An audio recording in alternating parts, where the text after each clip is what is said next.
Hello everyone, this is Jyoti here. 13 Feb को एक और आईपीओ ओपन होने वाला है जिसका नाम है विभोर स्टील ट्यूब्स लिमिटेड।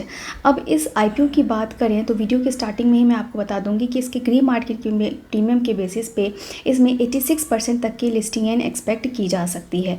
तो ये एक ऐसा आईपीओ है जहाँ पर आपको अच्छा खासा बेनिफिट मिल सकता है। तो इस वीडियो को डिटेल में ज़रूर देखिए कि कंपनी क्या काम करती है, क्या इसका बिजनेस मॉडल है, कैसे इसके फाइनेंशियल्स हैं, आईपीओ की क्या डिटेल्स है, देन क्या इस आईपीओ में आपको अप्लाई करना सही रहेगा नहीं, सभी चीज़ों को डिटेल में हम आज के वीडियो में समझेंगे। इससे पहले भी हम देखे थे जो 3 आईपीओज आए थे, जना कैपिटल स्मॉल फाइनेंस का आईपीओ, देन स्लैशी पेरिफेरल का आईपीओ। तो वहाँ पे उसमें कुछ खास लिस्टिंग इनकी एक्सपेक्टेशंस नहीं है। आज उसका रिजल्ट भी आउट होने वाला है 12 फेब को, लेकिन उसके बाद ये जो आईपीओ आया है यहाँ पे काफ़ी अच्छी लिस्टिंग एंड एक्सपेक्ट की जा सकती है। तो सबसे पहले हम कंपनी की बिजनेस मॉडल को समझ लेते हैं। तो 2003 में ये कंपनी इनकॉर्पोरेट हुई थी और जैसा कि हम नाम से देख रहे हैं कि ये स्टील पाइप्स की मैन्युफैक्चरिंग, सप्लाई एंड एक्सपोर्ट का काम करती है। और करेंटली ये कंपनी जो है ये जिंदल स्टील्स के साथ इनका टाई अप है, इनका एग्रीमेंट है। तो जिंदल स्टील्स को ये अपने फिनिश्ड प्रोडक्ट्स जो है वो एक्सपोर्ट करती है under the brand name of Jindal star. लेकिन ऐसा इनके साथ पास कोई रेस्ट्रिक्शन नहीं है कि ये सिर्फ जिंदल स्टील को ही अपने प्रोडक्ट सप्लाई करेगी। अदर इंडस्ट्रीज़ को ये जिंदल स्टार ब्रांड के नाम से अपने प्रोडक्ट्स को की सप्लाई एंड एक्सपोर्ट कर सकती है। तो वेराइटी ऑफ टाइप्स के स्टील पाइप्स की मैन्युफैक्चरिंग एक्सपोर्ट करती है, जैसे carbon steel, ERW galvanised pipes, hollow steel pipes, then cold roll strips, इस तरीके के वैराइटीज ऑफ पाइप्स की मैन्युफैक्चरिंग एक्सपोर्ट करती है in different size and shapes. तो चाहे वो रेक्टेंगुलर हो, सर्कुलर हो, जैसे जिस तरीके की इंडस्ट्रीज़ को डिमांड है इस तरीके की पाइप्स की ये मैन्युफैक्चरिंग करती है। इनके मैन्युफैक्चर पाइप्स जो है वो डिफरेंट इंडस्ट्रीज़ में सप्लाई होते हैं, जैसे कि रेलवेज़ हो गया, infrastructure, agriculture, then oil, gas, water supplies के लिए जो पाइप लगती है, नॉन टॉक्सिक केमिकल्स के लिए जो पाइप लगती हैं, इन सभी जगहों पे ये पाइप्स जो है डिफरेंट इंडस्ट्रीज़ में यूज़ किए जाते हैं। तो ये कंपनी का पूरा बिजनेस मॉडल है। अगर इनके मैन्युफैक्चरिंग यूनिट्स की बात करें तो इनके 2 मैन्युफैक्चरिंग यूनिट्स है, जो एक महाराष्ट्र में है, एक तेलंगाना में है, और इनका एक वेयर हाउस जो है हिसार, हरियाणा में है। ये कंपनी बिजनेस मॉडल है और जिस तरीके के कंपनी प्रोडक्ट्स की मैन्युफैक्चरिंग करती है उसकी डिमांड मार्केट में बहुत ही ज़्यादा है। मतलब स्टील रिलेटेड स्टील पाइप्स की जो डिमांड है वो डिफरेंट सेक्टर्स में और डिफरेंट इंडस्ट्रीज़ में उनकी डिमांड होती है। जैसे मैंने आपको बताया कि रेलवेज, इंफ्रास्ट्रक्चर्स में, गैस में, केमिकल्स में, हर जगह इनकी डिमांड होती है। तो फर्दर जो जो इनका बिजनेस सेगमेंट है, जो प्रोडक्ट पोर्टफोलियो है, वो काफ़ी ग्रोइंग है।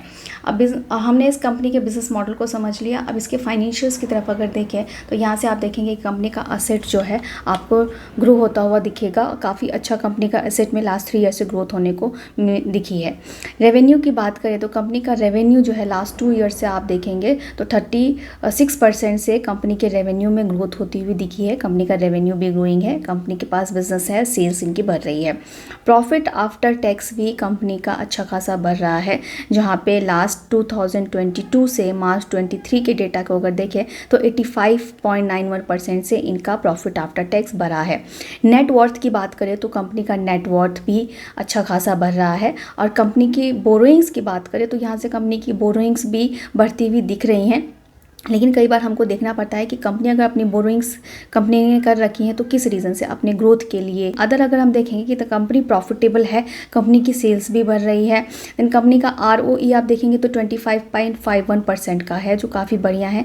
और यहाँ पे ROCE भी आप देखेंगे तो 16.48% का है। तो ये दोनों ही काफ़ी पॉजिटिव साइंस है। डेब्ट इक्विटी रेशो इसका 1.63 का है। तो डेब्ट इनके पास है, लेकिन ऐसा नहीं बोलेंगे कि बहुत ज़्यादा डेट है, और हो सकता है कंपनी ने ये डेट अपने ग्रोथ के लिए या बिजनेस पर्पस के लिए ही लेके रखा हुआ हो। इसका रिटर्न ऑन नेटवर्थ 22.60 का है। तो इन सब के बेसिस पे हमें दिख रहा है कि कंपनी के फाइनेंशियल्स जो है वो काफ़ी अट्रैक्टिव हैं। आईपीओ की डिटेल्स की बात करें तो ये 13 फेब को ओपन होने वाला है और 15 फेब को ये क्लोज़ हो जाएगा। लिस्टिंग इसकी हो जाएगी 20 फेब को। प्राइस बैंड की बात करें तो हायर कट ऑफ पे 151 पर शेयर का इसका प्राइस बैंड रखा गया है। एक लॉट में 99 शेयर्स रहेंगे। इशू साइज़ की बात करें तो सिर्फ 72 करोड़ का ये आईपीओ है, काफ़ी छोटा आईपीओ है ये, जो पूरा का पूरा फ्रेश इशू है। और यहाँ पे रिटेल कैटेगरी के लिए 35% शेयर्स रिजर्व रखे गए हैं। तो अगर आप रिटेल कैटेगरी में मिनिमम अप्लाई करना चाहते हैं एक लॉट के लिए तो उसमें 99 शेयर्स रहेंगे और मैक्सिमम आप रिटेल में 13 लॉट्स के लिए अप्लाई कर सकते हैं, जो 2 लाख के अंडर का अमाउंट होता है। स्मॉल एचएनआई में अगर आप अप्लाई करना चाहते हैं तो मिनिमम उसमें 14 शेयर्स रहेंगे और मैक्सिमम एचएनआई में आपको 66 शेयर्स रहेंगे एक लॉट में। अब आईपीओ लाने के पीछे पर्पस की बात करें तो आईपीओ भी कंपनी अपने वर्किंग कैपिटल के लिए यूज़ करने वाली है, मतलब उसको जो कैपेक्स में यूज़ करने, बिजनेस ग्रोथ के लिए उसको फंड की ज़रूरत है, उसके लिए कंपनी इस आईपीओ को रेज़ कर रही है। काफ़ी छोटा ये आईपीओ है। तो इन सभी तरीक़ों से काफ़ी अच्छे हमें कंपनी के जो फाइनेंशियल्स हैं, बिजनेस मॉडल है, वो काफ़ी बढ़िया नज़र आ रहा है। ग्रे मार्केट की प्रीमियम की बात करें तो करेंटली इसका ग्रे मार्केट प्रीमियम चल रहा है 130 का। आईपीओ का प्राइस हमने देखा था 151 का, जिसके बेसिस पे यहाँ पे आपको रिटेल कैटेगरी में एक लॉट की अगर बात करें तो सिर्फ एक लॉट में भी 12,000 से लेकर 13,000 तक का बेनिफिट दिखने को मिल सकता है। मींस 86% तक की लिस्टिंग इन यहाँ एक्सपेक्ट की जा सकती है।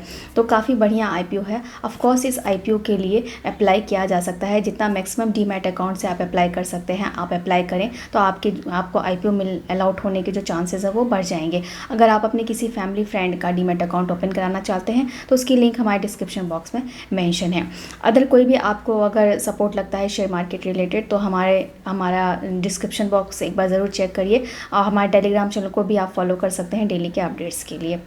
वीडियो अच्छा लगा हो तो इसे एक लाइक ज़रूर करिए और ऐसे ही वीडियोज़ के लिए चैनल को सब्सक्राइब करके रख लीजिए। Thank you.